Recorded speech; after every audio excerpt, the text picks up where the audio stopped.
جنت میں آپ کو اپنے نام کا گھر چاہیے؟ اگر چاہیے تو یہ ویڈیو آپ کے لیے. آن ٹاپ آف دیٹ جنت کی باؤنڈریز پر، اس کے آؤٹ اسکرٹس میں،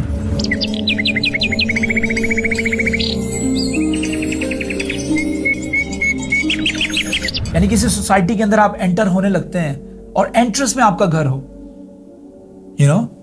دیٹ ریئل اسٹیٹ از انمیچبل.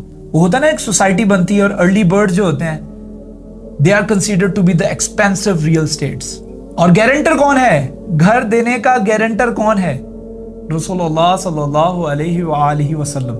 دنیا کی سب سے زیادہ صادق اور امین شخصیت آپ کو گارنٹی دے رہی ہے گھر دینے کی. یہاں دنیا میں آج آپ اپنی جمع پونجی کسی پراپرٹی ڈیلر کو پکڑاتے ہیں کہ ریئل اسٹیٹ میں انویسٹ کر دو، جب تک رجسٹری ہاتھ میں نہیں آتی نا گھر کی یا پلاٹ کی، تب تک دل کو سکون نہیں آتا. Even though that property dealer, اس کی جو کریڈیبلٹی ہے آپ کو اس کے اوپر شک نہیں ہوتا، لیکن اس کے باوجود دل میں کھٹکا لگا ہوتا ہے کیونکہ گارنٹی کوئی بھی نہیں ہے. کسی کی بھی نیت کسی ٹائم پہ بھی بدل سکتی ہے، لیکن یہاں پر گارنٹی کون دے رہا ہے؟ رسول اللہ فرما رہے ہیں انا زعیم، میں گارنٹی دیتا ہوں، میں ضمانت دیتا ہوں، ببیتن، ایک گھر کی، فی ربد الجنہ، جنت کے باؤنڈریز پر، آؤٹ لائن میں. یعنی جنت میں آپ انٹر ہو رہے ہیں اور انٹرس میں ہی آپ کا گھر ہے. اس دنیا میں ہم کتنی محنت کرتے ہیں نا ایک گھر بنانے کے لیے، کتنی محنت کرتے ہیں. I just want to make the situation permanent, I'm just fed up of the rents.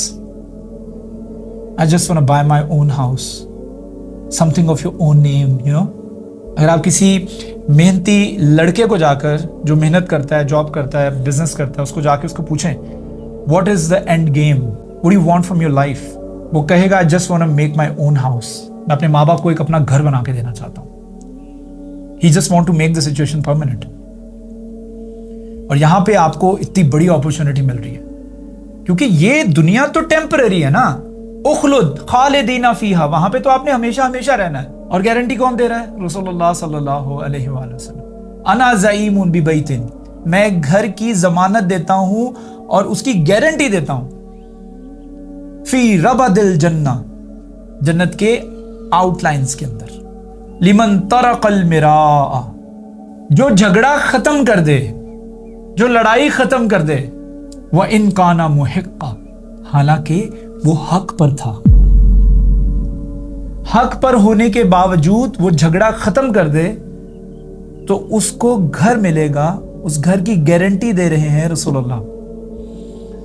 اب یہ کہنا بڑا آسان ہے، حق پہ ہو انسان تو ہو ہی نہیں سکتا کہ وہ جھگڑا خود ختم کر دے، قطعی طور پر نہیں.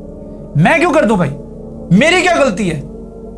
میں نے تو کچھ نہیں کیا، غلطی تو اگلے کی ہے. میں کیوں جا کے اپولوجائز کروں؟ میں کیوں جا کے سوری کروں؟ میں چھوٹا ہو جاؤں گا. کبھی آپ کی بھی زندگی کے اندر ایسی سچویشن آئی ہوگی کہ جہاں پر آپ حق پر ہو گئے اور اگلا شخص جو ہے وہ بے وجہ آپ کے ساتھ جھگڑ رہا ہوگا، اور جھگڑا جو ہے وہ پرولونگ ہوتا چلا جا رہا ہے، پرولونگ ہوتا چلا جا رہا ہے، پرولونگ ہوتا چلا جا رہا ہے، اور آپ اس وجہ سے پہل نہیں کر رہے کیونکہ آپ کو پتا ہے کہ آپ حق پہ. لیکن اگر جنت میں گھر چاہیے تو پہل تو کرنی پڑے گی، کیونکہ یہ زندگی جو ہے، جیسے میں نے پہلے بتایا کہ یہ زندگی جو ہے وَمَا الْحَيَاةُ الدُّنْيَا إِلَّا مَتَاعُ الْغُرُورِ، there's nothing more than a utility. Just use this life and give it back to Allah.